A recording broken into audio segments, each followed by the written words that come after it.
أعوذ بالله من الشيطان الرجيم. بسم الله الرحمن الرحيم. كنتم خير أمة أخرجت للناس تأمرون بالمعروف وتنهون عن المنكر وتؤمنون بالله ولو آمن أهل الكتاب لكان خيرا لهم منهم المؤمنون وأكثرهم الفاسقون. صدق الله العظيم. اللهم صل على سيدنا وشفينا محمد وعلى آله وصحبه وبارك وسلم.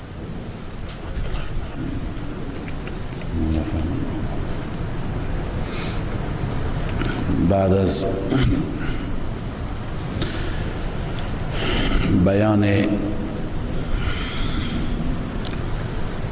بیان و مذمت اختلاف و تفرق، خدای عز و جل به وظیفه اصلی و وظیفه حقیقی که امر به معروف و نهی از منکر هست ما را راهنمایی می‌فرماید. کنتم خیر امت، شما بهترین امت بودید. بهترین امت بودید، مگر ما کی بودیم که بهترین امت بودیم؟ اینجا مقدر کردن مفسران فی علم الله، در علم خدا بهترین امت بودید، اما این بهتریت به خاطر وظیفه و به خاطر صفاتتون بود. همیشه از کتابهای آسمانی ثابت است که هیچ قومی برتر قرار نگرفته، بهتر قرار نگرفته به خاطر نسبش، به خاطر وطنش، به خاطر زبانش، به خاطر شکل و سیمایش، بلکه بهترین بودن به خاطر صفات بوده. این ضابطه در طول تاریخ انسان بوده و امروز هم همینه. بهترین بودن به خاطر این هست که تأمرون اخرجت للناس تأمرون بالمعروف و تنهون عن المنکر و تؤمنون بالله. شما برای نفع مردم مبعوث شدید. اخرجت للناس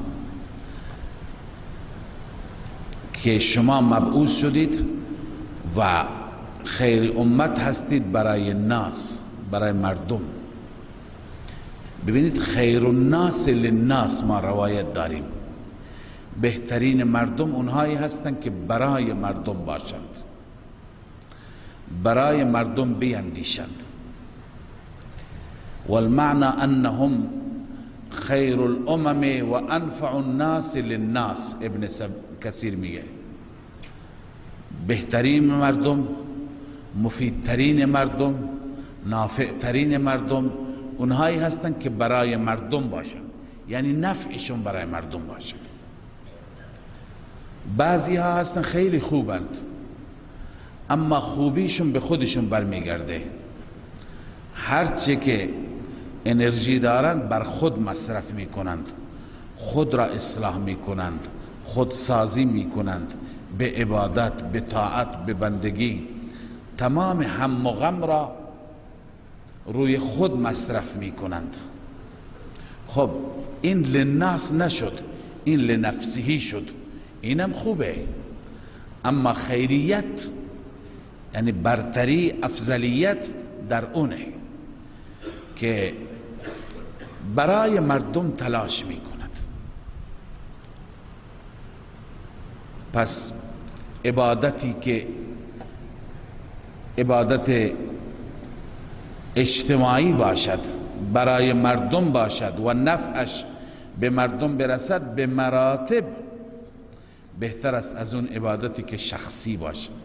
به همین خاطر انبیاء علیهم السلام بهترین ها هستند، چون که انبیاء برای همه انسانیت دلسوزاندند. خدای عزوجل خیلی میپسندد، محبوب خدا قرار میگیرد اون انسانی را که داعی خیر باشد، اون انسانی که خیرخواه مردم باشد. ببینید اینجا خیریت هم اینه که برای مردم هستید، اخرجت للناس. اما با مردم چیکار دارید؟ تأمرون بالمعروف و تنهون عن المنکر و تؤمنون بالله. امر میکنید به معروف و نهی میکنید از منکر و خودتون هم ایمان به خدا دارید. امکان داره بعضی افراد مردم را به چیزهایی وادار کنند که خودشون بر اون پایبند نیستند. این مفید نیست. خودشون هم ایمان دارند، خودتون ایمان دارید. خب این تأمرون بالمعروف و تنهون، خداوند عزوجل فرمود شما بهترین بودید در علم خدا، چون که امر به معروف میکردی نهی از منکر میکردی. اینا همه در علم خداست. شیخ رحمه الله اینجا عبارتی مقدر کرده فلتکونوا علی ذالک. الان باید همین طور باشید، یعنی اگر بهترینی میخواهید، اگر خیریت میخواهید، باید این گونه باشید. اما منظور از معروف چه معروفی هست و منظور از منکر چه منکری هست؟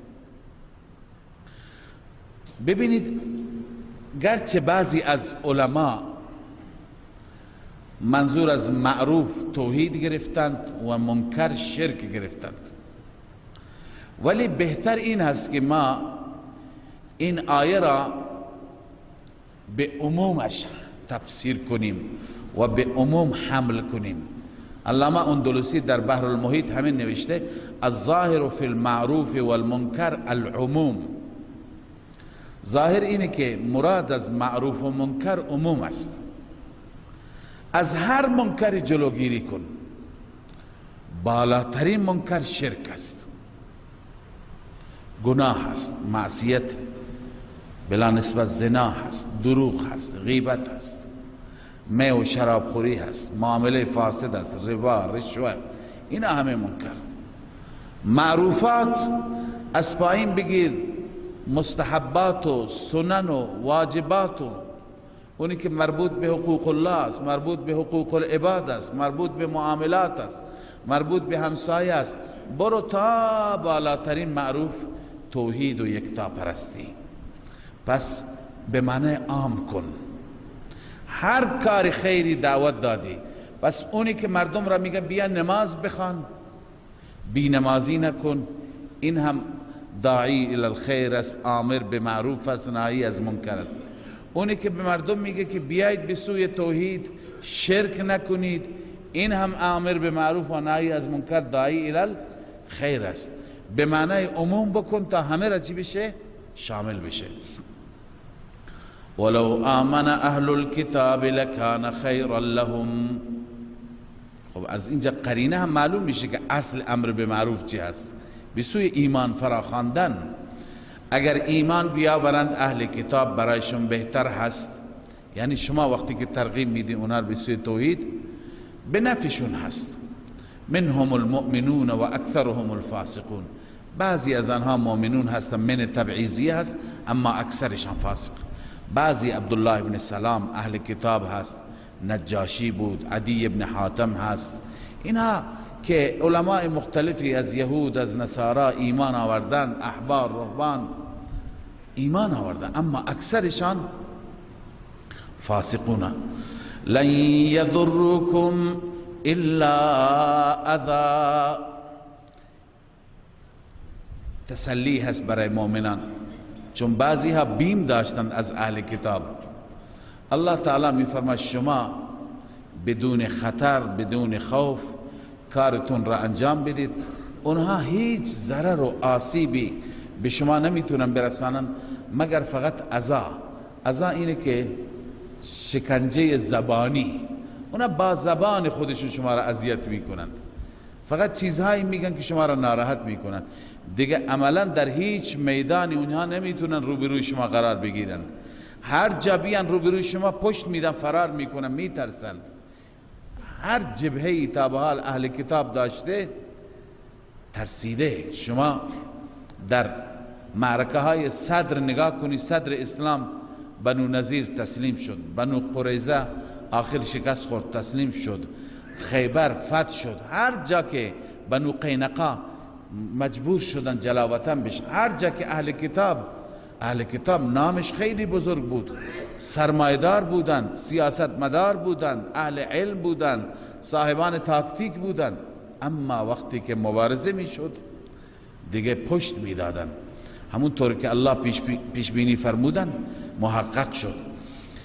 الله میفرماید لن یضرکم الا اذى، آنها هرگز به شما آسیب نمیرسانند مگر اذى یعنی ضرر یسیر، فقط با زبان با دهان چیزی به شما میگن، نه مالی نه جانی.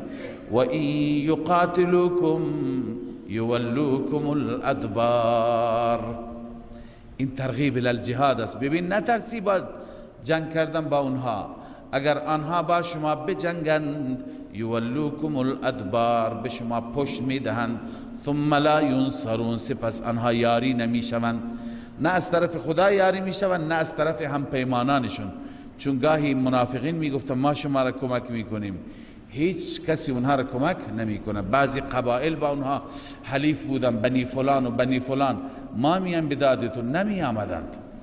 و کل هذه الاخبار، امام رازی میگه در تفسیر کبیر، و کل هذه الاخبار وقعت کما اخبر الله تعالی عنها، همه این اخبار اتفاق افتاد همونطور که خدا خبر داده. چطور؟ فإن اليهود لم يقاتلوا الا انهزموا، یهود در هیچ میدانی نجنگیدن مگر شکست خوردن. و ما اقدموا على محاربة و طلب ریاست الا خذلوا، بر هیچ محاربه و طلب ریاستی نیامدن مگر رسوا شدند. لذا الله می فرماید که اونها می ترسند. ضربت علیهم الذله، علت تولی، الله می فرماید بر آنها ذلت زده شده، مر خورده، یعنی فیصله شده. اینما ثقفوا، الله هر جایی که یافته شوند، الا بحبل من الله و حبل من الناس، مگر به ریسمانی از خدا و ریسمانی از مردم، مگر خدا دستگیرشون بشه. و الا ذلت، خدا که دستگیریشون میکنه، خدا که به دادشون میرسه زمانی که ایمان بیاورند، توبه کنند، یا اینکه با مردم پیمان ببندند. حبل من الناس منظور اینه که زمان اینها از ذلت نجات مییابند، یهودی ها هر جا باشند که با مردم هم پیمان باشند، یا با مسلمانان خودشون را ببندند یا با مسیحیان خودشون را ببندند، در اون صورت میتونن خودشون را حفظ کنند. امروز هم اگر حکومتی یهود دارن به نام اسرائیل که کوچکترین حکومت دنیاست، گرچه فقط یک حالت دفاعی دارد، اگر اسلحه داره، اگر قدرتمنده، اگر پیشرفته است، اگر سرمایه داره، همه به خاطر دفاع هست، اصلا حالت تهاجمی نداره. جایی که تهاجم میکنه به خاطر دفاع از خودش، تا خودش را محفوظ بدارد. این الا بحبل من الناس است، محکم چسبیده با قدرت‌های مسیحی، با قدرت‌های غرب و آمریکا. و الا اگر برای لحظه پیمانش از اونها قطع بشه، به منویات اونها عمل نکنه، اگر مستقل باشه و خودسر باشه، روی زمین نمیماند. پس الله می فرماید الا بحبل من الله و حبل من الناس، مگر یا اینکه به خدا رجوع کنند، ریسمان الهی را بگیرند، یا ریسمان مردم را. و باءوا بغضب من الله، رجوع کردن اینها به غضبی از جانب الله. و ضربت علیهم المسکنه، و همچنین برای اونها زده شد، یعنی نوشته شد، ثبت و ثابت شد. مسکنه یعنی پستی، بعضی گفتن جزیه، اونم یک نوع ذلتی هست، جزیه‌ای که به حکومت اسلامی پرداخت کنن یا به حکومت های دیگه. خب علت این ذلت و مسکنت چیه؟ یهود بدبخت چه کردند؟ الله تعالی میفرماید تمام عمل کرده گذشتهشان ذلك بانهم كانوا يكفرون بآیات الله، این ذلت این مسکنت به سبب این است که اینها کفر کردن به آیات الهی و یقتلون الانبیاء بغیر حق و كانوا یقتلون، همواره میکشتند انبیا را بنا حق. پس اتلاف حقوق الله و اتلاف حقوق العباد. یکفرون بآیات الله تلف حقوق الله است و یقتلون الانبیاء حقوق العباد است. ذلك بما عصوا و كانوا یعتدون، این علت العلت است. قبلا روی این نکته عرض کردم خدمت شما که گناه بزرگ، جنایت بزرگ از گناه کوچک سرچشمه میگیرد. اول عصوا عصیان کردند، نافرمانی کردند، گناهان کوچک کوچک انجام دادند و کانوا یعتدون، همواره اعتداء، تجاوز، سرکشی، تمرد کردند تا اینکه رسیدن به کجا؟ به کفر و به قتل انبیا.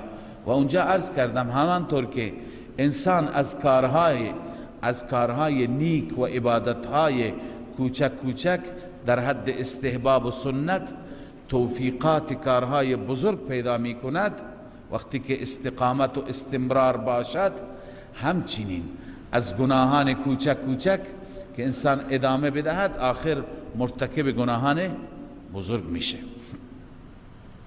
لیسو سوا، این بشارت است برای بخشی از یهودی ها، همه اینطور نیستند.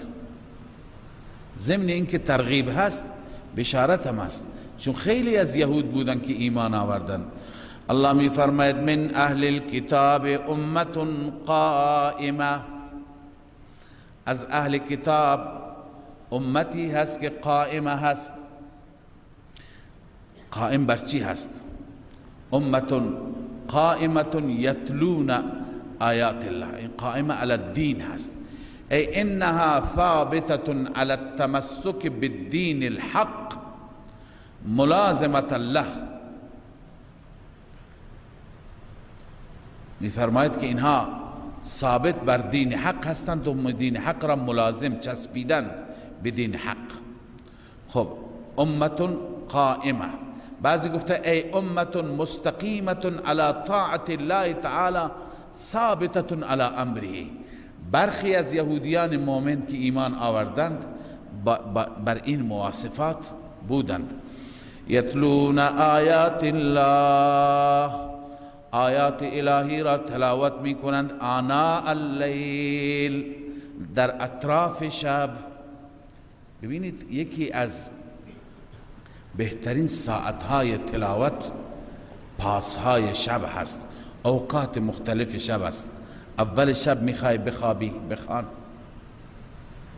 نیمه شب بلند میشه، آخر شب وقت تلاوت است. بهترین وقت تلاوت شب است، اون هم شب در نماز. یا ایها المزمل قم اللیل الا قلیلا نصفه او انقص منه قلیلا او زد علیه، هر چقدر میخوای، یک سوم، یک دوم، دو سوم، کمتر بیشتر، اما مهم اینه که بلند شو چیکار کن؟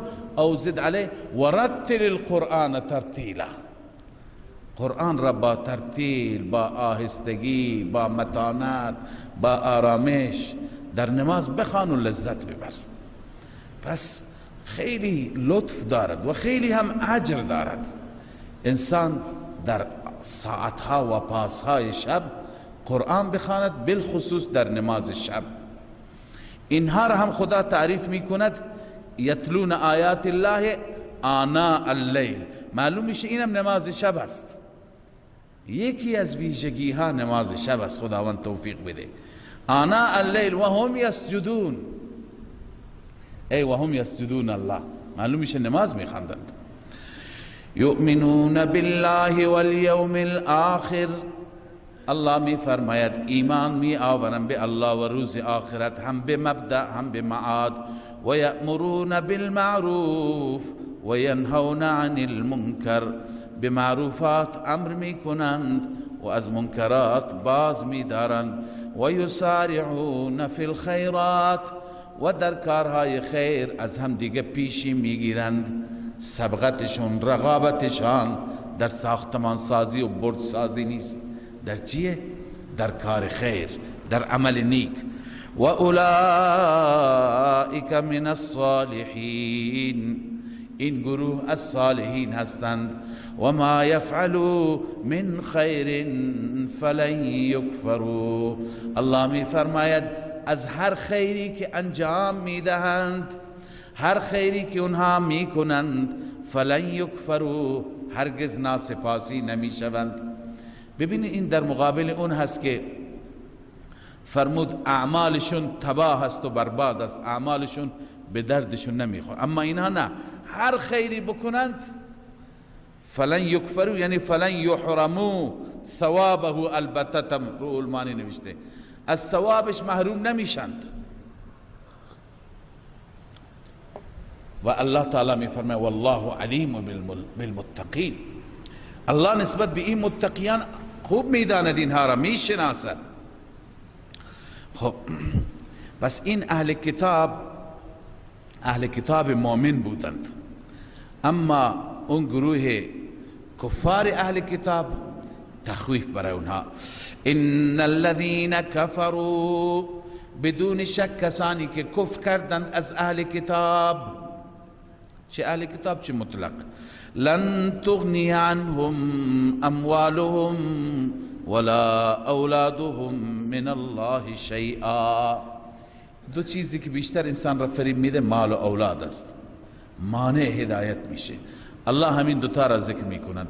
لن تغنی، هرگز دفع نمی کند از آنان مالشان و انا اولادشان، من الله یعنی من عذاب الله، از عذاب الله چیزی و ثمره اخروی. و اولئک اصحاب النار هم فیها خالدون، اینها اهل آتشند، همیشه در آتش میمانند. خب درباره اون اهل کتاب ما خواندیم که و ما یفعلوا من خیر فلن یکفروا، هر خیری بکنند هرگز از ثوابش محروم نمیشن.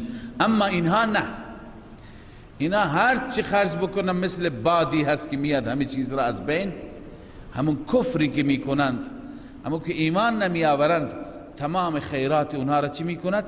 برباد میکنه. با مثال الله تفهیم میفرماید مثل ما ينفقون فی هذه الحیات الدنیا، مثال آنچه که خرج میکنن در این زندگی دنیا، که مثل ریح فیها سر، مثل ریح باد و طوفانی هست که در آن سر یعنی برد شدید، سرمای شدید. بادی که همراه با سرمای شدید باشد و یخبندان باشد، بر کشت بیاید، کشت را چکار میکند؟ خشک میکند، خراب میکند. اصابت حرث قوم ظلموا انفسهم فاهلكته، که میرسد به کشت زار قومی که بر خود ظلم کردند، فاهلكته، او را هلاک میکند، او را نابود میکند. خب آیا اینا گناه ندارند؟ این همه زحمت کشیدند، مال خرج کردند، شتر خرج کردند، شتر کشتند، همه برباد. الله میفرماید ما ظلم نکردیم. و ما ظلمهم الله ولكن كانوا انفسهم یظلمون، الله بر اونها ستم نکرد، اونها خودشون بر خود ظلم کردند. بنویسید به دلیل کفر و شرک، چون که به دلیل کفر و شرک خودشون را از خیر، از ثواب محروم کردن، هر چی بکنند برایشون ثواب نداره. یا ایها الذین آمنوا لا تتخذوا بطانة من دونكم لا یألونکم خبالا. خب دو گروه از اهل کتاب را خدا ذکر کرد. حال تکلیف ما چیه؟ خداوند به ما دستور میده که ما باید با اون گروهش که کفار هستن قطع رابطه داشته باشیم. دستور مقاطعه عن الکفار است. این آیه بر اساس گفته حضرت عبدالله ابن عباس رضی الله عنهما درباره اون مسلمانانی نازل شد که اونها با اهل کتاب خویشاوندی داشتند، قرابت داشتند، با یهودی ها خویشاوند بودند، وصلت داشتند، قرابت داشتند و مجبور بودند با اونها ارتباط داشته باشند. همونطور که خیلی از مسلمانان با غیر مسلمان امکان داره که ارتباط داشته باشند، قرابت و خویشاوندی داشته باشند، هیچ بعید نیست. لذا الله تعالی می فرماید به خاطر قرابت خودتون، به خاطر خویشاوندی خودتون ببینید دوست صمیمی نباشید. بطانه، کلمه بطانه، لا تتخذوا بطانه، بطانه به اون دوستی میگویند که شما رازتون را، حرف دلتون را به او بگویید، دلت را پیش او باز میکنی. پس الله می فرماید که بعضی دوستی ها هستند که اگر مجبوری هستند به خاطر تجارت، به خاطر سری ارتباطات، اما چنین دوستی نباشد. یا ایها الذین آمنوا، ای مؤمنان، لا تتخذوا بطانة، شما نگیرید بطانت یعنی دوستی صمیمی و به حدی که رازدان خودتون قرار بدید اونها را، من دونکم، غیر از خودتون، یعنی غیر از مسلمانان. چرا؟ علت، چند علت دارد. علت اول، لا یعلونکم خبالا، خبالا یعنی فسادا، اونا کوتاهی نمی کنند در شما فساد را، یعنی سعی می کنند شما به فساد کشیده بشید، لذا با اونها داشته نباشید. علت دوم، ودو ما عنتم، انها دوست دارند ما عنتم، ماه مصدریه هست، یعنی دوست دارند به مشقت افتادن شما را، به رنج قرار گرفتن شما را، که شما به رنج و مشقت بیفتید. سوم، علت سوم، قد بدت البغضاء من افواههم، همانا ظاهر شد بغض و کینه از دهانشان. گاهی بی اختیار سب و شتم میکنند، دشنام میدن شما را، طعنه میزنند. این همون کیفیت درونی هست. و ما تخفی صدورهم اکبر، آنچه که دلشون و سینهشون مخفی میکند اون بزرگتر است. و ما تخفی یعنی من الغیظ والعداوه، غیظ و عداوتی که در دل دارند به مراتب از اون چی که با دهان میگن بیشتر است. قد بینا لكم الآیات ان کنتم تعقلون، الله همه چیز را واضح بیان میکنه. بعض هم ما را دعوت میده به تعقل، کمی فکر بکنید شما چه داری میکنی، با کی دوستید. قد بینا لكم الآیات، ما آیات را برای شما بیان کردیم اگر شما عقل داشته باشید. ای اظهرنا لكم الآیات الداله علی النهی، ای مسلمانان ما ظاهر کردیم برای شما آیاتی که دلالت میکند بر نهی از موالات و دوستی کردن با اعداء الله، با دشمنان خدا. لذا مسیرتون را انتخاب بکنید، مبادا با اینها دشمنی دوستی بکنید. ها انتم اولا، علت چهارم، دوستی های شما یک طرفه است، دو طرفه نیست. شما با اونها دوستید، اونها شما را دوست ندارند. ها انتم اولا، خبردار شما اینها، تحبونهم ولا يحبونكم، شما آنها را دوست دارید اما آنها شما را دوست ندارند. و تؤمنون بالکتاب کله، شما به همه کتاب های آسمانی ایمان دارید اما آنها ایمان ندارند. و اذا لقوکم قالوا آمنا، هرگاه آنها با شما ملاقات کنند، با شما برخورد داشته باشند، میگویند ما ایمان داریم، یعنی بظاهر ایمان هم می آورند. و اذا خلو عضوا علیکم الانامل من الغیظ، هرگاه که تنها می شوند، عضو گاز می گیرند بر شما، انامل انگشتای خودشان را از غیظ. وقتی که به تنهایی تنها میشن دست به دهان میشند. انگشت را گاز گرفتن کنایه از چی هست؟ از غیظ زیاد، از بغض زیاد. یعنی تهشون و درونشون پر است از بغض و عداوت شما. قد بدت البغضاء قل موتوا بغیظکم. الله میفرمه به اونها بگو با این غیظ و بغض بمیرید، بیشتر بشه غیظ شما. ان الله علیم بذات الصدور. اگر ما مسلمانان از شما خبر نداریم ولی خدا میداند، رازدان است، علیم بذات الصدور است، به اسرار دلها و سینه ها علیم هست و میداند. پس این دستور ترک موالات است، ترک دوستی هست. ان تمسسکم حسنة تسؤهم. عرض کنم خدمت شما یکی دیگر از علتها، علت ششم، ان تمسسکم حسنة تسؤهم. هرگاه به شما حسنه برسد، موفقیت، پیروزی، فتح در جنگ، غنیمت، تسؤهم، این اونها را، این خبر و این حسنه برای اونها ناگوار هست. سوء به معنی اینه که برای اونها بد تمام میشه، ناگوار تمام میشه. اما و ان تصبکم سیئة یفرحوا بها. به شما سیئی برسد، بدی برسد، شکستی، قتلی، ضرر، آسیب، یفرحوا بها، به این خوشحال میشند. اینقدر اونها دشمنند. و ان تصبروا و تتقوا لا یضرکم کیدهم شیئا.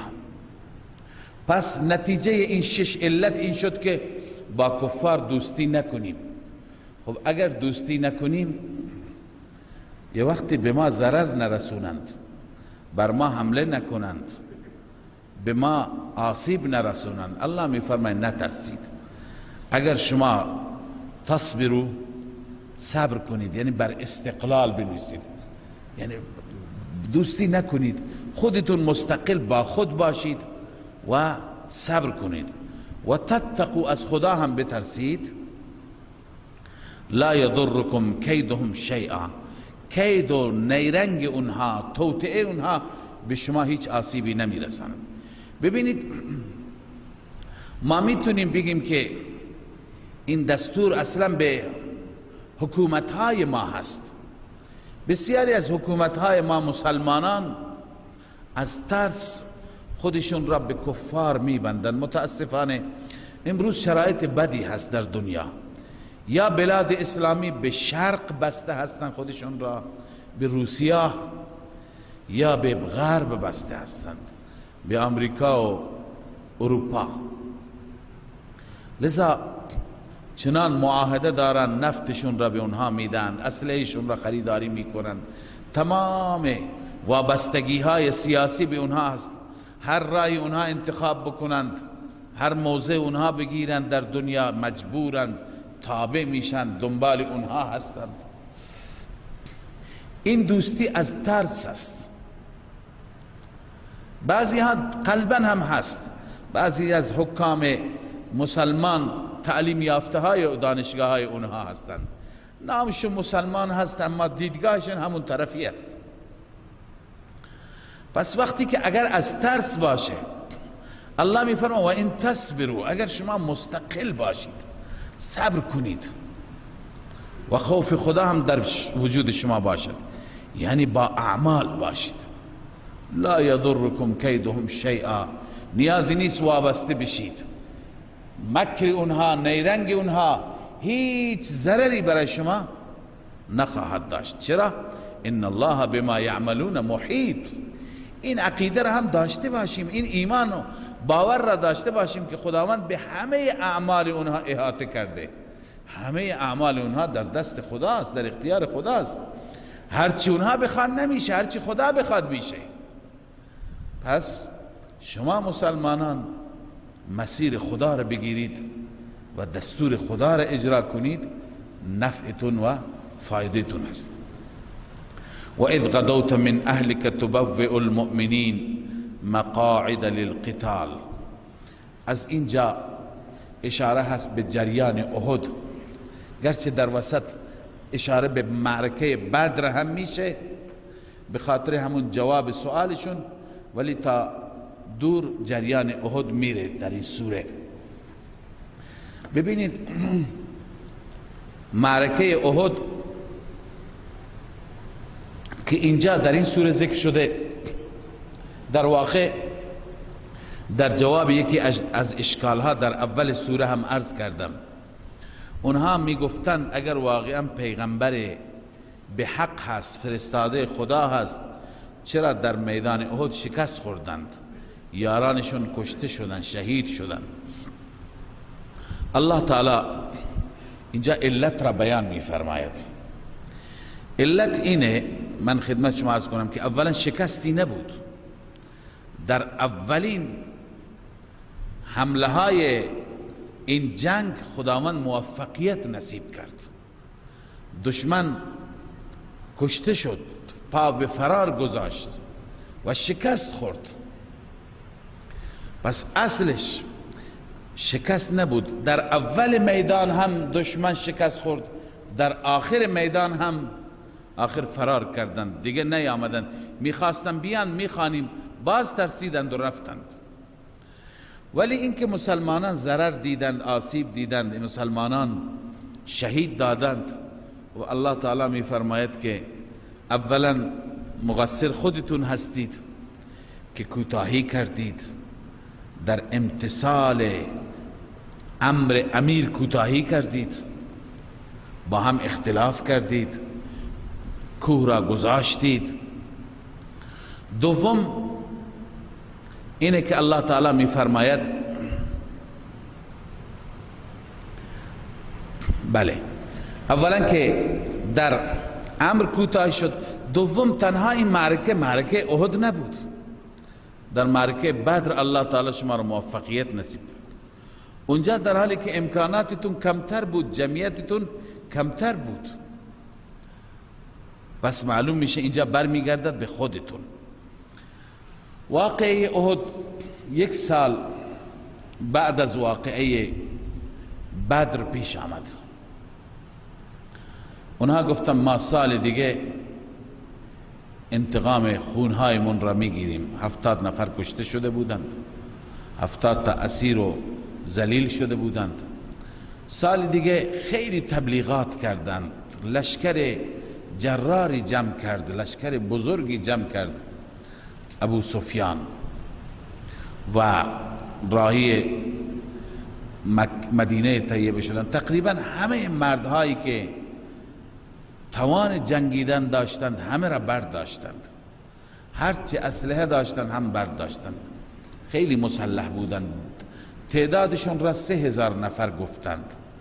اما نیروی کمکی هم بنا بود برایشون بیاد که نیروی کمکی نیامد. تبلیغات زیاد کردند. مسلمانان وقتی که رفتند دیدن که آمدن تا نزدیک رسیدن، رسول اکرم صلی الله علیه وسلم با مسلمانان مشوره کردند. بعضی نظر دادند که می رویم، بعضی گفتند که نه همینجا بمانیم. عبدالله ابن ابی رئیس منافقان با گروهش گفت که ما نرویم، در همینجا در مدینه بمانیم، از خود دفاع بکنیم، از شهر خارج نشیم. اما وقتی که مشوره بر رفتن بود، رسول الله صلی الله علیه و لباس پوشیده بود، زرهی رسول الله حرکت کرد، رفتن به طرف احد، رفتن مسلمانان هم رفتن. اونجا وقتی که رفتن حدوداً 1000 نفر بودند. عبدالله ابن ابی تبلیغات برا انداخت، گفت این جنگ نیست، این خودکشی هست، خودتون را به هلاکت انداختن هست، ما این جنگ نمیدونیم. لذا از همون جا تو گوش مردم خان تبلیغات کرد تا اینکه 300 نفر از هم کیشانش و هم عقیده هایش و هم فکرانش باش برگشتن. این 300 نفر ضربه مهم میزد به روحیه. حتی دو تا قبیله که الله میفرماید اذ همت طائفتان منکم ان تفشلا، دو قبیله که یک دسته بود، بخشی بود از اوس و یکی از خزرج، بنو حارثه از اوس و بنو سلمه از خزرج، اینا میخواستن برگردن، طایفه بودن، گروه بودند. آخر الله تعالی دل اینها را قرص کرد، تقویتشون کرد، اینها ماندند. پس اینها برگشتند، مسلمانان ترتیب دادند، رسول اکرم صلی الله علیه و سلم سنگرها را تعیین کرد، اذ غدوت من اهلک تبوئ المؤمنین، متعلق به همین جریان است که صبح کردی من اهلک، از خانه اهلت، از خانه ام المؤمنین عایشه رسول الله خارج شد و آمد اینجا، تبوئ المؤمنین، مؤمنین را جای میدادی، مقاعد للقتال، جاهای نشستن برای جنگ. فرمود شما اینجا بمان، شما اینجا بمان، بر اون جبل رمات که احتمال داشت که مشرکان از رودخانه بیاند و از پشت اون کوه بیاند و از پشت حمله بکنند، بر اون جبل رمات رسول اکرم صلی الله علیه وسلم 50 نفر را، 50 تا تیرانداز را اونجا گذاشت که اگر یه وقت دشمن از پشت آمدن، شما روی این کوه هستید، اشراف دارید بر رودخانه، از اینجا بزنید اونها را با تیر تا که موفق نشن بیاند.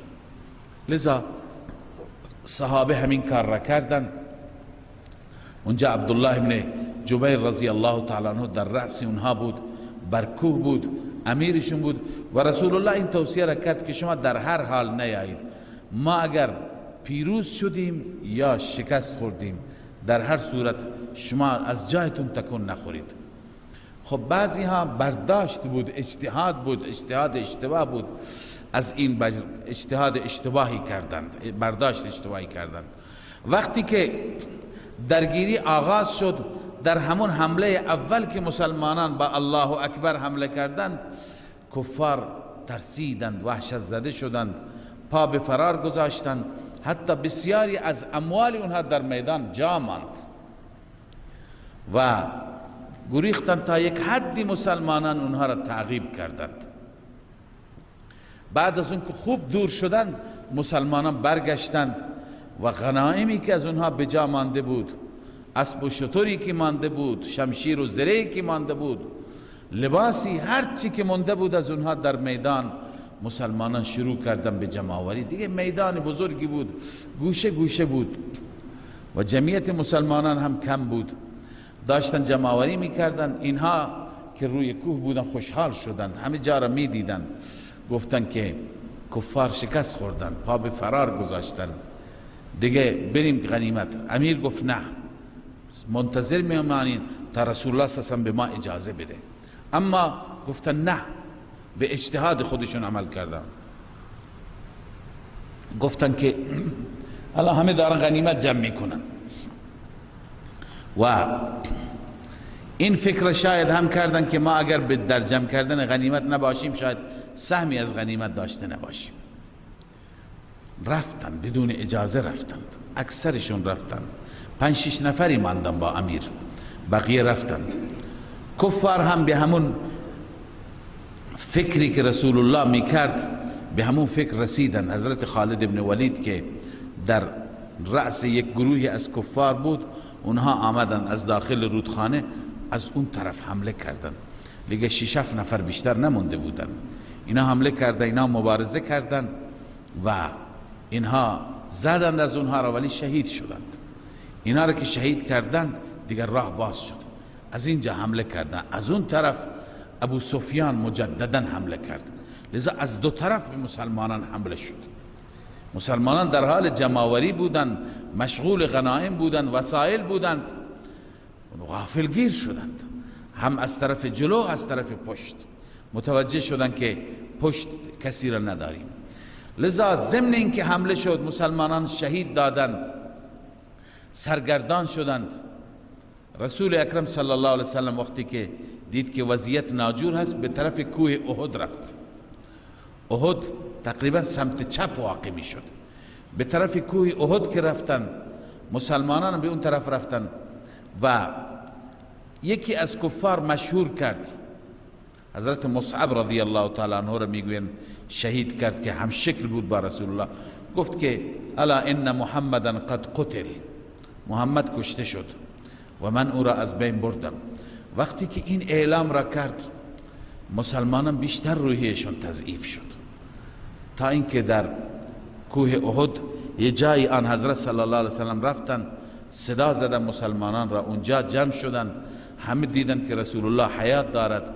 رسول اکرم صلی الله علیه وسلم زخمی شده بود، سر مبارک شج شده بود، دندان مبارک کفشا پر از خون بود، بدن مبارک خون آلود بود. اونجا جمع شدن مسلمانان و بسیار ناراحت شدن بر اون چی که اشتباه و خطایی که انجام دادن و جنازه ها افتاده بود. دوباره مجدد دستور حمله رسید. وقتی که مجدد حمله کردن دیگه کفار میدان را گذاشتند و فرار کردند. لذا این خلاصه ای بود از غزوه احد که در این آیات به تصویر کشیده شد. دقت بفرمایید. الله می فرماید و اذ غدوت من اهلک تبوئ المؤمنین، زمانی که صبح کردی از خانه اهلت، از اهل و عیالت، تبوئ المؤمنین جای میدادی به مؤمنین، جای آماده می کردی برای مؤمنین، مقاعد للقتال، جاهای نشستن و سنگر برای جنگ. والله سمیع علیم، الله شنوا هست، دانا هست، الله همه چیز را می شنید، همه چیز را می دید. اذ همت طائفتان منکم ان تفشلا، زمانی که وسوسه کرد دو گروه، همت حدیث نفس را میگن، قصد کرد با خودشون در دلشون، یعنی وسوسه. این دو طایفه عرض کردم، بنو اسلم، بنو سلمه از خزرج و بنو حارثه از اوس. بله، اینها سست شدن نه به خاطر اینکه العیاذ بالله در رابطه با دینشون شک داشته باشند، بلکه قلت امکانات را می دیدند، امکاناتی نبود. و ذلك انه انما کان منهما عن ضعف و وهن، این ضعف و سستی که به اونها رسید غیر شک فی دینهما. سیرت ابن هشام میگه شک در دین نداشتند، بلکه به خاطر قلت امکانات بود. خب الله تعالی می فرماید اذ همت طائفتان منکم ان تفشلا، دو گروه از شما می خواست که فشل بشه، سست بشه، ضعیف بشه. والله ولیهما، الله همیشان بود. و علی الله فلیتوکل المؤمنون، فقط و فقط بر الله باید توکل بکنه مؤمنان. ببینید دستور الهی این است که تنها کامیابی در توکل است. اما ببینید توکل چیه؟ توکل اینه که هر چی داری بردار و بیا به میدان، بعداً به خدا اعتماد کن. توکل این نیست که از اسباب هیچ استفاده نکن بگو توکل به خدا. از اینجا از سیاق و سباق معلوم میشه.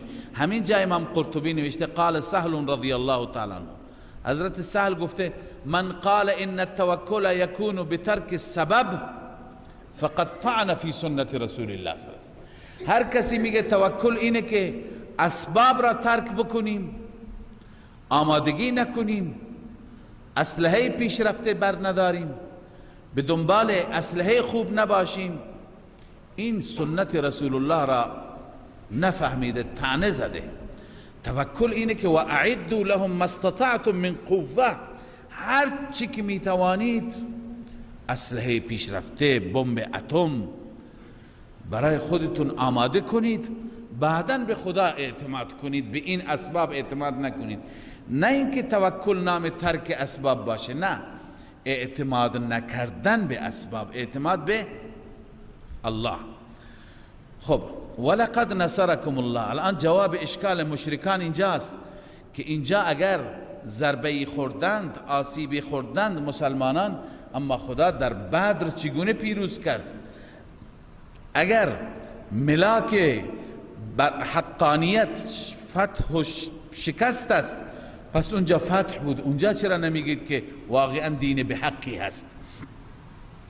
الله می فرماید ولقد نصرکم الله ببدر، همانا الله یاری فرمود شما را در میدان بدر، و انتم اذله، در حالی که شما اندک بودید. فاتقوا الله لعلكم تشکرون، پس از الله بترسید شاید بندگان سپاسگزاری باشید. اذ تقول للمؤمنین، این از متعلق نصرکم هست. نصرکم الله ببدر، نصرکم متى؟ کی شما را کمک کرد؟ اذ تقول للمؤمنین، زمانی که می گفتی ای پیامبر تو به مؤمنان، الن یکفیکم ان یمدکم ربکم، آیا کفایت نمی کند شما را اینکه کمک کند، امداد کند شما را ربتان ب3,000 من الملائکه منزلین، به 300 تا از ملائکه که منزلین فرود می آیند. ببینید در معرکه بدر جمعیت کفار 1000 نفر بود، مسلمانان جمعیتشون اندک بود. به مسلمانان گفته شد برای تقویت، الله عزوجل می فرماید من بدون فرستادن فرشتگان هم کمک می کنم، اما برای تقویت روحی الله عزوجل وعده داد که 1000 تا از ملائکه می فرستم. بعداً شایع شد که مشرکان به کمکشون لشکری می آید 3000 نفری. رب العالمین فرمود که منم 3000 تا فرشته می فرستم. گفتم 5000 تا میاد، خدا گفت منم 5000 تا ملائکه می فرستم.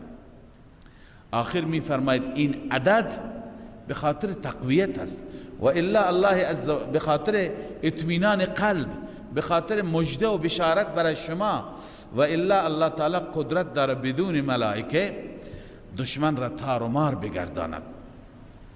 الله می فرماید بلا ان تصبروا و تتقوا الان یکفیکم. اول سوال شد آیا شما را کفایت نمی کند؟ بعد از بلا مفسران مقدر کردند یکفیکم، چرا نه؟ شما را کفایت می کند.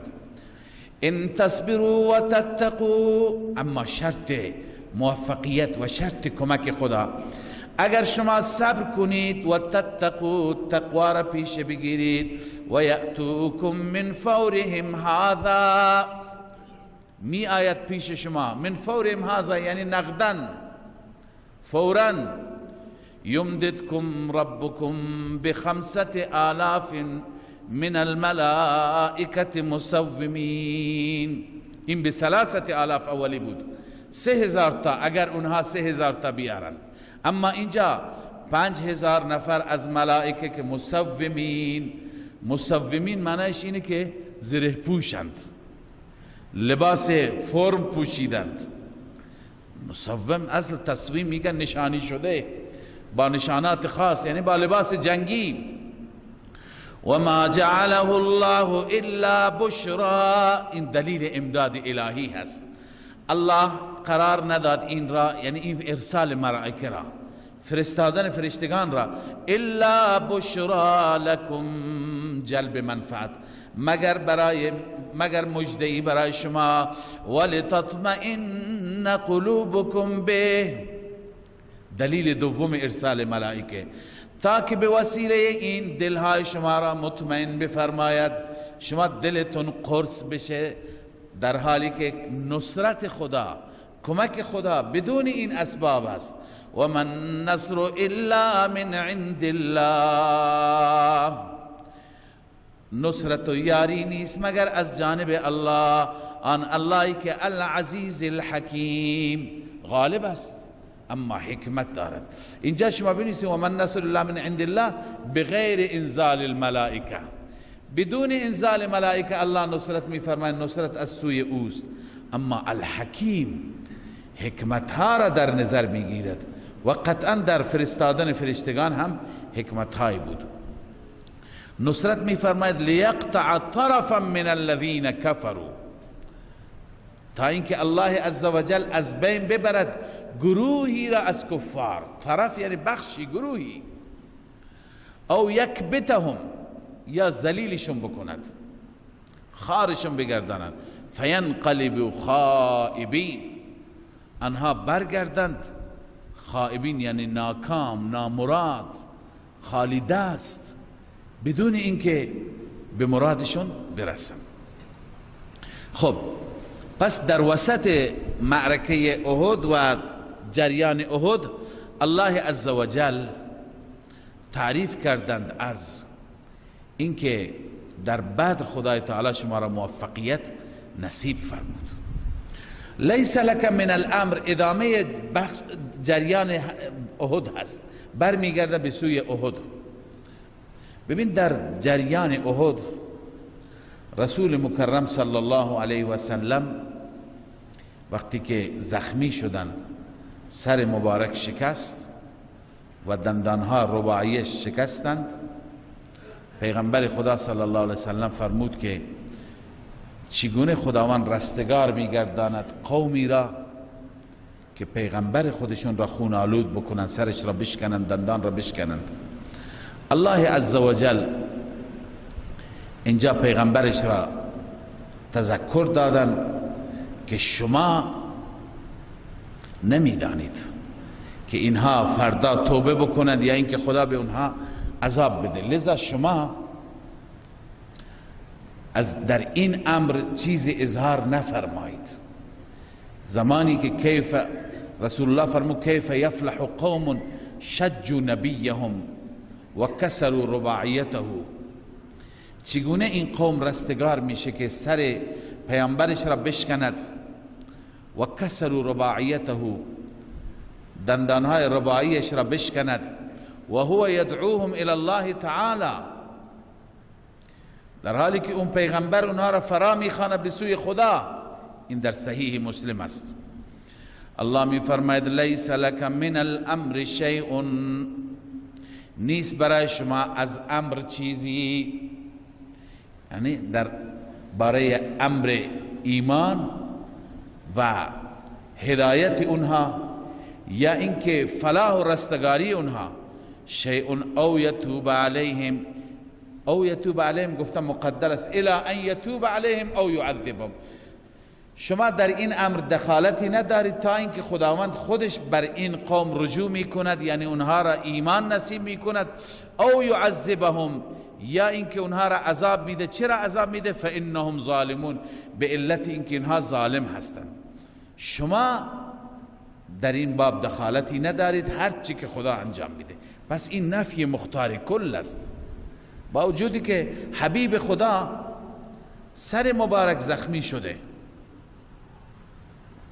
ولی باز هم الله عزوجل می فرماید تصمیم با خداست، تصمیم با شما نیست. ولله ما فی السماوات و ما فی الارض، این دلیل است، علت است، چون همه آسمان ها و زمین از آن الله است، تصرفات، قدرت، اختیارات. ولله ما فی السماوات و ما فی الارض، فقط و فقط برای الله است تمام تصرفات و اختیاراتی که در آسمان هاست و آنچه که در زمین است. یغفر لمن یشاء، هر کسی را که او بخواهد میبخشد، بنویسیم منیب را، کسی که در وجودش انابت باشد. و یعذب من یشاء، عذاب میده کسی را که بخواهد، بنویسیم معاند، یا الذی مات علی الشرک، اونی که بر شرک و کفر بمیرد. والله غفور رحیم، خداوند بخشاینده و مهربان هست. پس شما در این باب دخالت نکنید، خدا اختیار دارد، یکی را هدایت میکند، یکی را به عذاب گرفتار میکند. یا ایها الذین آمنوا لا تأکلوا الربا اضعافا مضاعفا واتقوا الله لعلكم تفلحون. ببین ابتدا ربط این آیه را بیان میکنم. به ظاهر این آیه مرتبط نیست با گذشته و ما بعد، چون در گذشته بحث جهاد و معرکه احد بود، بعد از این هم جریان احد ادامه دارد. در وسط موضوع سود ربا آمد. در وسط موضوع ربا میاد. ببین ارتباط دارد، بی ربط نیست. قبلا هم شبیه این خواندیم. یکی از مسائلی که در جهاد بسیار مؤثر است و موجب تقویت جهاد میشه انفاق است، خرج کردن در راه خدا. اما بسا انسان ها هستند که خرج نمی کنن به جای خود، انفاق نمی کنن به جای خود، به برادران خودشون حتی قرض حسنه هم نمیدند. یعنی وامی بده، فردا فقط وام خودش را بگیره، بدون سود و بدون ربا نمیده. میگه من بهت میدم 1000 درهم به شرط اینکه 2000 درهم به من بدی. پس آیا این میتونه جنگ بکنه؟ میتونه جهاد بکنه؟ این که آمادگی نداره برای قربانی مالی بماند، برای قرض حسنه وقتی که آمادگی ندارد و بلا عوض نمیدهد، پس این انسان کی میتونه جهاد بکنه؟ اول اصلاح است. پس الله عزوجل مذمت میفرماید، مورد نکوهش قرار میده موضوع ربا را. یا ایها الذین آمنوا لا تأکلوا الربا اضعافا مضاعفا.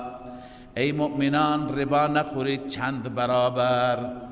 ببینید چند برابر این قید اتفاقیه، که کسی از اضعاف مضاعفه کمتر بخورد، فقط 0.5% بخورد اینم حرامه. 1% بخورد، 2% بخورد، هر چی که ربا باشه حرام است. واتقوا الله لعلكم تفلحون. این نسخه عمل است. یعنی اگر میخواهی که عامل باشی از خدا بترس. لعلكم تفلحون، قطعا و 100% رستگار میشید. واتقوا النار التي اعدت للكافرین. این تخویف اخروی است. الله میفرماید بترسید از آتشی که آماده شده، مهیا شده برای کافران. خیلی این آیه تکان دهنده هست. از یک طرف امیدواری هم هست. ببین اصل فلسفه آتش جهنم برای ما مسلمانان نیست، برای کافرین است. التي اعدت للکافرین، ناری که آماده شده برای کافرین، نه برای شما. اما مواظب باشی به خاطر اشتباهات شما هم چند روزی اونجا نرین. واتقوا النار. امام ابو حنیفه رحمه الله می فرماید که این آیه از ترسناکترین آیاتی هست که در قرآن دیدم، که مؤمنین را هر جا شما بررسی بفرمایید، هر جا عذاب برای کافرین ذکر شده، برای مؤمنین ذکر نشده. برای مشرکان، برای منافقان، برای کافران. ولی اینجا به مسلمانان میگه. کان ابو حنیفه رضی الله عنه یقول، ابو حنیفه رضی الله عنه میگفت هی اخوف آیه فی القرآن، ترسناکترین آیه هست این در قرآن. حیث اوعد الله المؤمنین، در این آیه خداوند وعید داده، بیم داده مؤمنان را، بالنار المعده للکافرین، به اون آتشی که آماده و مهیاش کرده برای کافرین. میگه ان لم یتقوه فی اجتناب محارمه. ای مؤمنان اگر شما از خدا نترسیدید در اجتناب محرمات الهی، ربا یکی از محرمات است، اگر در دوری از محرمات نترسیدید، اون وقت خدای عزوجل شما را میبرد به جایی که مال کافرین است. پس اصل جا مال ما نیست. پس الله میفرماید واتقوا النار التي اعدت للکافرین. شما بترسید از اون آتشی که آماده شده برای کافرین. تقوا اگر نداشتید جای شما هم هست، اما تقوا اگر داشتید، ربا نخوردید، از بقیه محرمات دوری کردید، شما نجات میابید. و اطیعوا الله والرسول. این تشریح اتقا هست. فرمود از خدا بترسید. چگونه بترسیم؟ تشریح اون تقوا. و اطیعوا الله والرسول لعلكم ترحمون. اصل اول اطاعت خدا، اصل دوم اطاعت رسول صلی الله علیه و سلم. اطاعت خدا در کتاب الله، اطاعت رسول در سنت رسول الله. لعلكم ترحمون، قطعا مورد رحم قرار میگیرید در آخرت. ترحمون فی الاخره. و ها خدای عزوجل بعد از این بیم دادن بشارت میده، مژده میده ما را، و ترغیب به سوی توبه و ترغیب به سوی قتال و جهاد. بحث جهاد بود. الله می فرماید و سارعوا الى مغفرت من ربکم، بشتابید به سوی مغفرتی از جانب رب. مغفرت کجاست که ما بریم اون پیدا کنیم؟ عثمان رضی الله تعالی عنه می فرماید منظور از مغفرت اون چی که موجب مغفرت میشه. بشتابید به سوی اعتقاد، ایمان، باور، عمل، اخلاق، اونی که باعث چی میشه؟ مغفرت میشه. اولین چیزی که باعث مغفرت شما میشه اخلاص و توحید است. اخلاص، کارتون فقط برای خدا باشد و از خدا و خدا را به یگانگی قبول داشته باشید، یکتا پرست باشید، در عبادتتون مشرک نباشید. این موجب مغفرت شما میشه.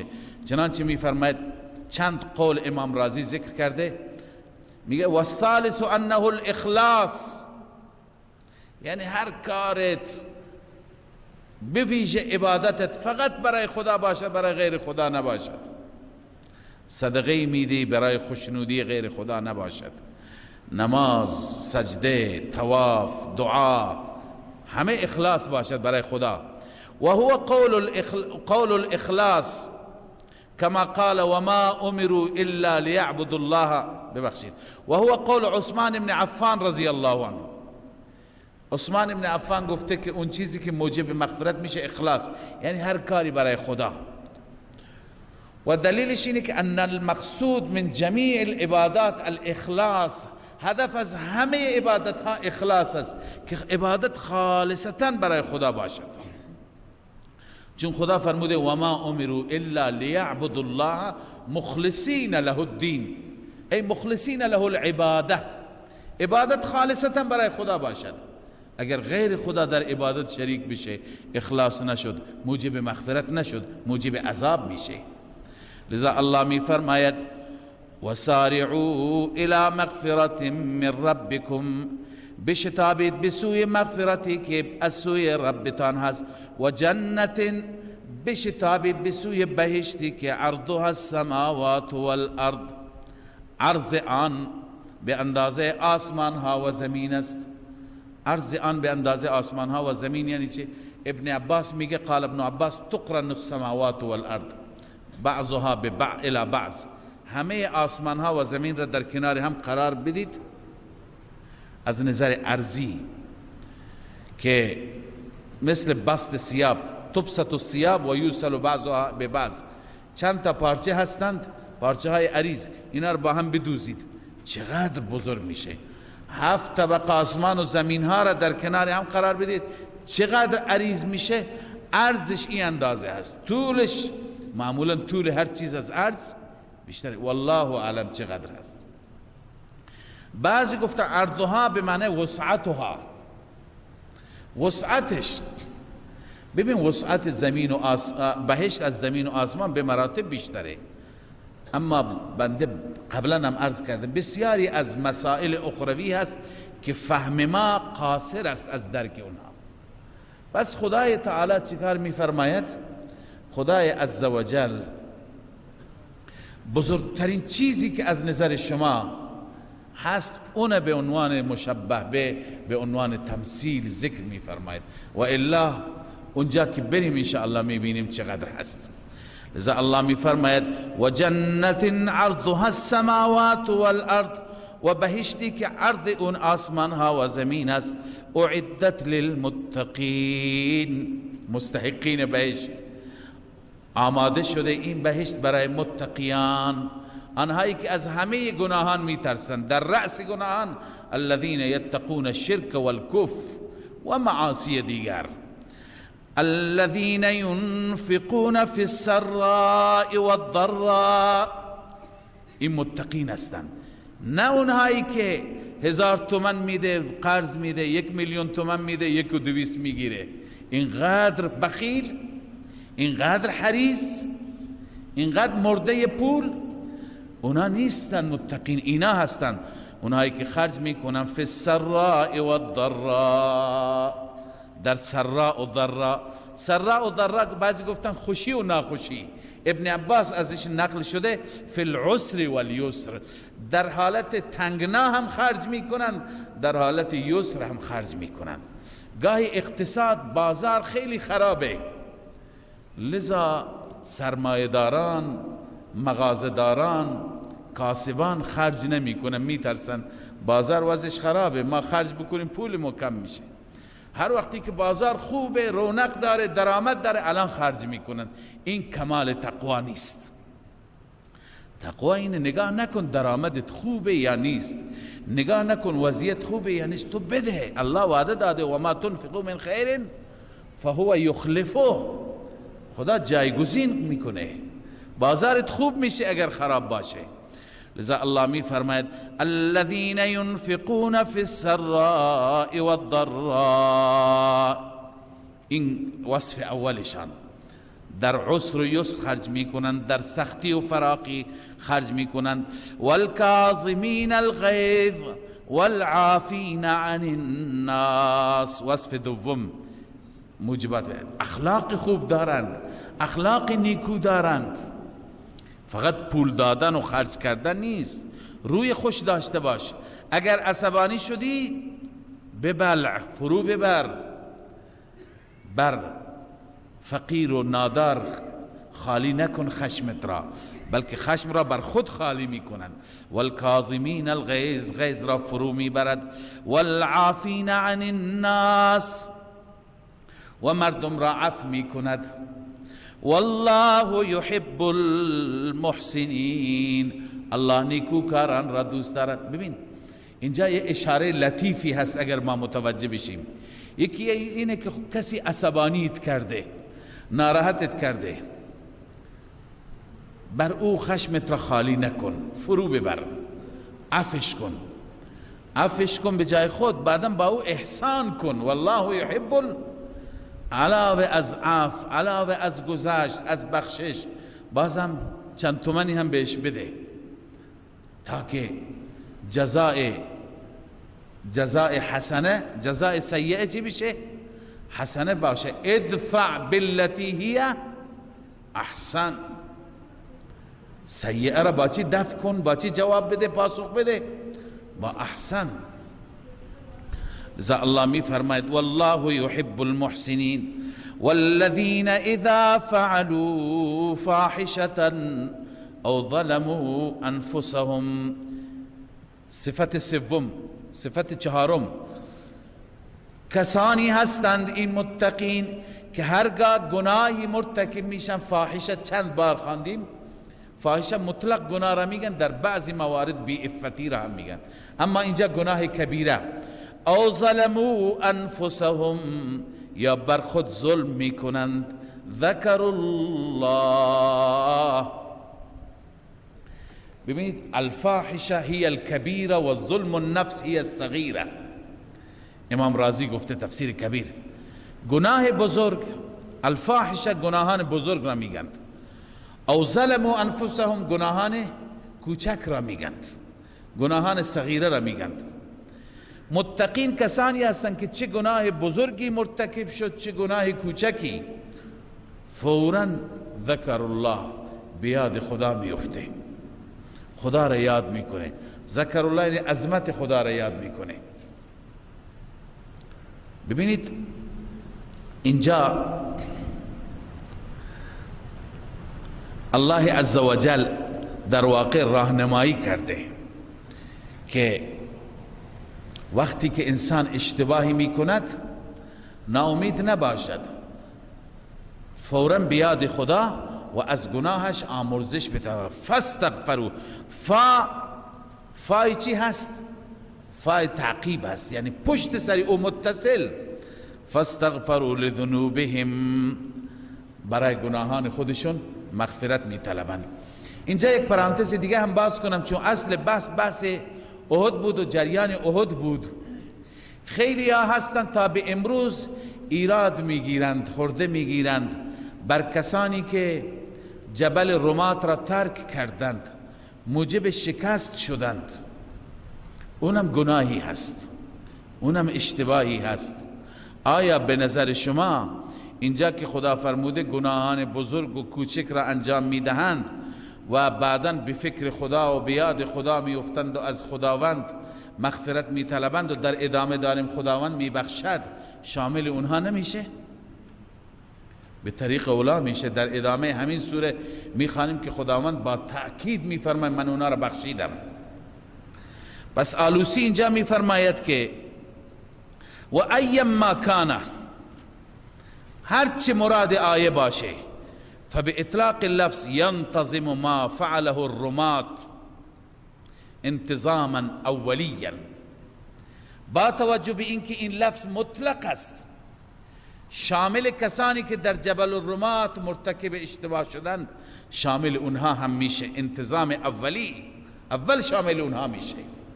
لذا الله می فرماید فاستغفروا لذنوبهم، مغفرت و معافی میخواهند برای گناهانشان.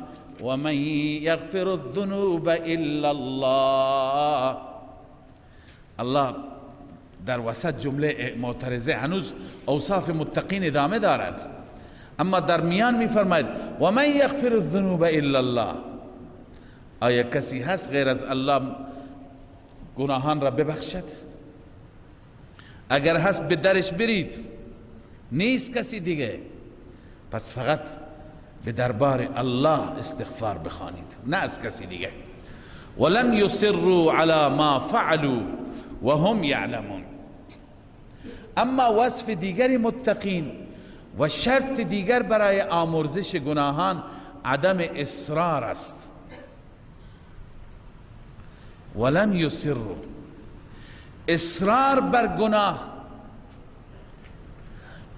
بر گناه خطرناکه و شرط آمرزش اینه که اصرار نباشد. اصرار چیه؟ علامه قرطبی با تعبیر آسانتر اصرار را برای ما تشریح کرده، فرموده والاصرار هو التسویف.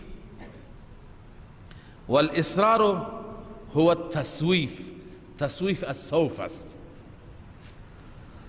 اصرار یعنی تسویف. تسویف چیه؟ والتسویف ان یقول اتوب غدا ام سوف اتوب. تسویف اینه که یک انسانی گناه میکنه، همه مجرمان اینطور هستن، میگه من فردا توبه میکنم، یک بار دیگه سوف اتوب سوف اتوب سوف اتوب، ان قریب توبه میکنم. این اصرار است. اصرار اگر میخوای بخشوده بشی دیگه قطع کن، تمامش کن، فوراً بیا به طرف الله عزوجل. پس الله میفرماید ولم یصروا علی ما فعلوا، اصرار نمی کنند، یعنی باز ادامه نمیدهند اشتباه خودشون را. و هم یعلمون، و اونها هم میدونند این اصلاح عقاید، یعنی همه چیز را هم میدونند که از طرف الله عزوجل است. پس وقتی که بر این مواصفات باشند، الله میفرماید اولئک جزاؤهم مغفرة من ربهم، این گروه پاداششان مغفرت است از جانب پروردگارشان. و جنات تجری، مغفرت دفع مضرت است، جنات تجری جلب منفعت است. و جنات تجری برایشان باغاتی است که بهشت است، باغاتی است، بهشتی هست که جاری هست از زیر درختها، و قصرهایش نهرها، خالدین فیها ابدا، همیشه در آن جنات ماندگارند. و نعم اجر العاملین، بسیار زیباست اجر و مزد عمل کنندگان، پاداش عمل کنندگان چه پاداش زیبایی هست. قد خلت من قبلكم سنن فسیروا فی الارض فانظروا کیف کان عاقبت المکذبین. بس خدای عزوجل راه توبه را برای ما باز کرد، ما را هدایت فرمود، نشان من داد.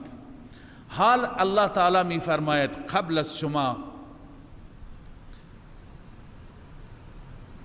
از شما انسانهای دیگه بودند. قد خلت من قبلكم سنن. سنن یعنی روح المانی میگه وقائع الامم المکذبه، واقعات و جریانات امتهایی که تکذیب کردند. پس سنن یعنی روشهایی هست، نمونه ها و سنت های الهی. سنت الهی چیه؟ جریاناتی که در اون اممی گذشت که تکذیب کردند. فسیروا فی الارض، شما سیر کنید در زمین. فانظروا کیف کان عاقبت المکذبین، عاقبت تکذیب کنندگان را ببینید، برای خودتون درس بگیرید، تجدید نظر کنید. هذا بیان للناس. بعد از این الله تعالی جایگاه قرآن را بیان می. هذا اشاره به قرآن است. هذا بیان للناس. بیان تنوین است، التنوین للتعظیم، یعنی این بیان بسیار بزرگی هست و بسیار عظیمی هست برای مردم. اشاره به این هست که قرآن مجید واقعا موعظه بزرگی هست. اگر میخواهید نجات، تنها و تنها اینه. هم بیان بزرگی هست و هدن و موعظه للمتقین. هدن علما و موعظه عملا. میخواهی که علما هدایت را ببینی، بدانی، بفهمی، این قرآن. میخواهی بر اون عمل کنی، قرآن هم بازم موعظه هست، اما للمتقین، اهل تقوا، مستفیدین، کسانی که استفاده میکنن. ولا تهنوا ولا تحزنوا وانتم الاعلون ان کنتم مؤمنین. در میان الله عزوجل برای کسانی که دچار اشتباه شده بودند راه مغفرت و راه توبه را تشویق کرد. اما در ادامه بحث جهاد بود، موضوع احد بود. الله تعالی در این آیه تسلی میده مسلمانان را. میگه با این شکست، با این شهادت، با این ضربه و آسیبی که دیدید، ببینید سستی را در وجود خودتون جای ندید، غم هم نخورید، جوش نزنید، حزین نباشید. شما موفقید، شما اهل توحیدید، شما موفق میشید، شما برتری دارید، اما به شرط اینکه به مقتضای ایمان عمل کنید. ببین قرطبی گفته عزاهم و سلاهم، خداوند تعزیه و تسلی میده مسلمانان را. بما نالهم یوم احد، به اون چی که روز احد برای اونها حاصل شد، من القتل والجراح، شهید شدن، مجروح شدن. و حثهم علی قتال عدوهم، تشویقشون میکنه بر جنگ دشمن. و نهاهم عن العجز والفشل، میگه ببینید که عاجز نشید، فشل و سست نشید. لذا الله می فرماید ولا تهنوا ولا تحزنوا، شما سست نشید، غمگین نباشید. و انتم الاعلون، شما برترید، شما فائق و پیروز هستید. این کنتم مؤمنین، اگر شما مؤمن هستید، اگر مؤمن باشید، به اقتضای ایمان عمل کنید. این یمسسکم قرح، ادامه همون تسلی. این یمسسکم قرح، اگر به شما رسیده ضربه آسیبی امروز، فقد مس القوم قرح مثله، به این قوم قرح و ضربه دیگر رسیده مثل این. دیروز اون چه ضربه دید؟ در جای دیگه هست 2 برابر شما 70 تا کشته دادید، اونا 70 تا کشته و 70 تا اسیر. و تلک الایام نداولها بین الناس، این ایام را ما میگردانیم بین مردم، یعنی دست به دست. منظور این ایام چی هست؟ یعنی غالبیت و مغلوبیت. یه روزی غالبی، یه روزی مغلوبی، یه روزی شکست خوردی، یک روزی پیروزی. الله عزوجل میارد این ایام را، سختی ها میاد، همش یسر نیست. یک نکته هم توجه داشته باشید، اگر هر جا اهل حق پیروز بشن تا که حمله بکنند، خب همه میدونن که اینها حقند، اون وقت امتحان و ابتلا نخواهد بود. همه مردم میبینن مسیر اینها دارن مسیرشون درسته که همش موفقند، همش پیروزند، اون وقت دنیا دارالامتحان نمیشه، مجبورن همه میان به این سمت و سو. لذا الله تعالی میفرماید همه نوع شرایط هست تا اینکه ولیعلم الله الذین آمنوا منکم. قبلا هم عرض کردیم علم خدا به معنی ظهور است، تا که ظاهر بگرداند، آشکار بگرداند الله عزوجل کسانی را که ایمان آوردند. و یتخذ منکم شهدا، تنها این دنیا نیست، یه دنیای بهتری هم برای شما هست، بگیرد خدا از میان شما شهید. والله لا يحب الظالمین. این وسیله در وسط جمله معترضه است. اون ظالمینی که شما را شهید کردند اونها را خدا دوست نداره، به این معنی نیست که خدا اونها را دوست داره، ولی خدا میخواد به شما درجه بده. ولیمحص الله الذین آمنوا و یمحق الکافرین. خالص بگرداند خدا آنهایی را که ایمان آوردند، خالص بگردن، منافق و غیر منافقش معلوم بشه. و یمحق الکافرین، و نابود بگرداند الله عزوجل کافرین را. پس الله تعالی میخواهد که از شما مخلصین را، مجاهدین را، شهدا را، اینها را جدا بکند، حساب اینها از منافقین، از کافرین جدا بشه. ام حسبتم، باز هم ادامه، این خطاب هم برای شکست خوردگان است. بله الله میفرماید خطاب، روح المعانی میگه خطاب للمنهزمین یوم احد، خطاب برای شکست خوردگان در روز احد است. الله میفرماید میخواهید بهشت؟ خب بهشت با همین مشکلات است، با همین شدائد است. ام حسبتم ان تدخلوا الجنه، آیا می پندارید که وارد بهشت میشید در حالی که ولما یعلم الله الذین جاهدوا منکم، هنوز مشخص نفرموده، ظاهر نفرموده الله آنهایی را که جهاد میکنند از شما. و یعلم الصابرین، هنوز الله معلوم نکرده صابرین را، اونهایی که در راه الله ثابت قدمند. ولقد کنتم تمنون الموت من قبل ان تلقوا، الله می فرماید همانها شما تمنا کردید مرگ را قبل از اینکه بیابید، اون را ملاقات کنید. منظور از مرگ شهادت، هی شهاده روح المعانی. الله می فرماید که شما ناراحت نباشید، خودتون شهادت خواستید. خیلی از صحابه بودند عاشق شهادت بودند، دنبال شهادت بودند. فقط رأیتموه، دیدید شما اون را، یعنی اسباب مرگ را، شهادت را. و انتم تنظرون، خودتون نگاه می کردید، الله عزوجل برای شما فراهم کرد. بس از این شکست شما دل شکسته نباشید، ارادتون سست نباشه، الله عزوجل شما را پیروز می گرداند. خب عرض کردم یکی از دلائلی که روحیات تضعیف شد، شایعه شهادت رسول الله یا وفات رسول الله در اون میدان بود که بعضی کفار گفتن الا ان محمد قد قتل. صحابه خیلی ضعیفتر شدن، دیگه فطرتا انسان ضعیف میشه. الله عزوجل میخواد یک اصلی را که این اصل برای ما هم هست، اینه که باید ما بر دین خدا هستیم، بر مسیر الله هستیم، مبنای ما خود الله عزوجل باشد، بندگان خدا نباشد، شخصیت ها نباشد. لذا الله تعالی در رابطه با بالاترین شخصیت دنیا و آخرت که رسول اکرم صلی الله علیه و سلم هست میفرماید اگر این شخصیت هم بره، خدا که هست، شما مبادا از مسیر ذره‌ای به انحراف برید. و ما محمد الا رسول، محمد صلی الله علیه و سلم نیست مگر فرستاده خدا.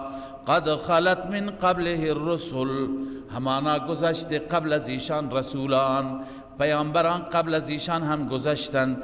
افا این مات، آیا اگر او بمیرد او قتل یا کشته بشه، انقلبتم على اعقابکم، آیا برمیگردید به پشت سرتان. عقب کوز پا میگن، یعنی به همون مسیر شرکی و مسیر کفری گذشته برمیگردید. چون بعضی از منافقین اینجا وقتی که شایع شد به صحابه گفتن الان دیگه برگردیم به همون دینمون، دیگه نیازی نیست بجنگیم با اینها.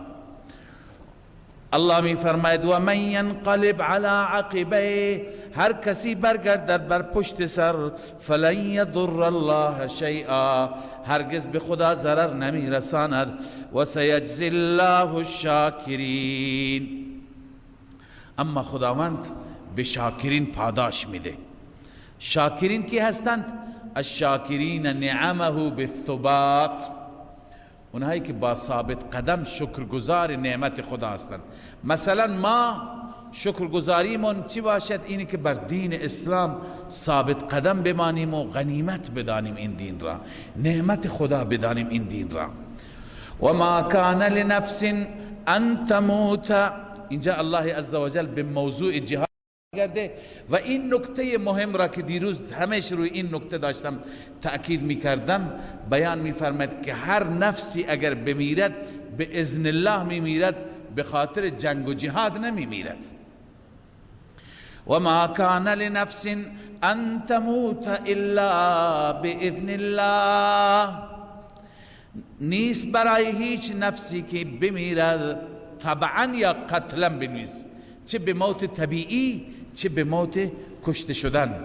الا باذن الله، مگر به اذن الهی میمیرد. کتابا مؤجلا، مکتوبی هست که اجلش تعیین شده هست.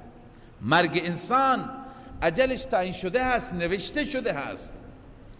و من یرید ثواب الدنیا نؤته منها، نتیجه الله می فرماید هر کسی که اراده ثواب و پاداش دنیا را داشته باشد ما می دهیم به او. و من یرید ثواب الاخرت نؤته منها، هر کسی که نتیجه و پاداش آخرت را اراده و تصمیم بگیرد نؤته منها، ما از آخرت به او می دهیم. بستگی به طلب شما دارد، بستگی به میل شما دارد. و سنجزی الشاکرین، ان قریب ما پاداش میدیم انسانهای شکرگزار را، انسانهای سپاسگزار را. و باز همون موضوع جهاد، جهاد چیزی هست که انبیاء من، مقربان من در راهش کشته شدند. و کأی من نبی قاتل معه ربیون کثیر، الله می فرماید چقدر از انبیا بودند که جنگیدند همراه اونها، ربیون کثیر، همراه اونها یعنی در رکاب اونها، در کنار اونها. ربیون کثیر، اهل الله زیاد، انسانهای با خدای زیاد. البته ربی دو معنا دارد، یکی ربیون به معنای ربانیون هست. ربانیون شما خواندید به معنای اهل الله، با خدا، کسانی که برای خدا همه کارشون هست. ربی معنی دومش هست جماعت کثیره، و الربیون یعنی الالوف الکثیره. و قال ابان بن تغلب الربی 10,000، 10,000 جمعیت 10,000 نفری میگن. پس بر اساس این معنی دوم میشه چقدر از انبیا بودند که در کنار اونها جنگیدند، هزاران هزار نفر، کثیر، زیاد. اما اینها همه در راه خدا جنگیدند. اون معنی اول بیشتر مفسرین گفتند، یعنی اهل الله، با خداها. فما وهنوا لما اصابهم فی سبیل الله، این تعریف اون صابرین است. الله می فرماید سست نشدند آنها لما اصابهم فی سبیل الله، نسبت به اون چه که رسید آنها را در راه خدا. و ما ضعفوا، و ضعیف هم نشدن، ضعف از خود نشان ندادن. و مستکانوا، و تسلیم دشمن هم نشدن. مستکانوا ای ما خضعوا لعدوهم، در مقابل دشمن پایین نیامدن، تسلیم نشدن. والله يحب الصابرین، الله دوست دارد استقامت کنندگان را. معلوم میشه که اونی که مرد باشد، نترسد، در میدان بماند، الله او را خیلی دوست دارد.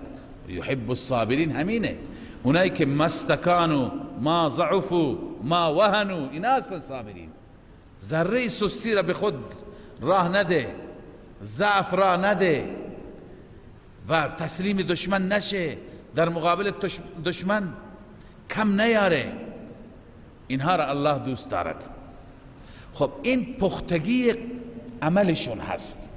الان میخوانیم پختگی قولشون را.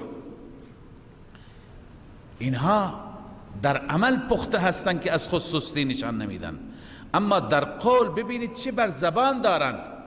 و ما کان قولهم الا ان قالوا ربنا اغفر لنا، الله می فرماید قولشان نبود چیزی دیگه مگر اونها می گفتند ربنا اغفر لنا، بار اله ما را ببخش، اغفر لنا ذنوبنا، ببخش گناهان ما را، و اسرافنا فی امرنا، و زیاده روی که در کارمون داشتیم، و ثبت اقدامنا، و ما را ثابت قدم بگردان، و انصرنا علی القوم الكافرین، و ما را بر قوم کافر یاری بفرما، کمک بفرما. الله می فرماید وقتی که این گونه دعا کردن من چه کردم؟ فآتاهم الله ثواب الدنیا، خدا فقط در آخرت نمیده، در دنیا هم میده. الله می فرماید به آنان خدا داد نتیجه دنیا را، ثواب دنیا. ثواب و نتیجه دنیا چیه؟ پایینش بنویس نصرت و فتح و پیروزی. اونا وقتی که دعا کردن خداوند در همین دنیا بهشون موفقیت داد، نتیجه اخروی جای خود.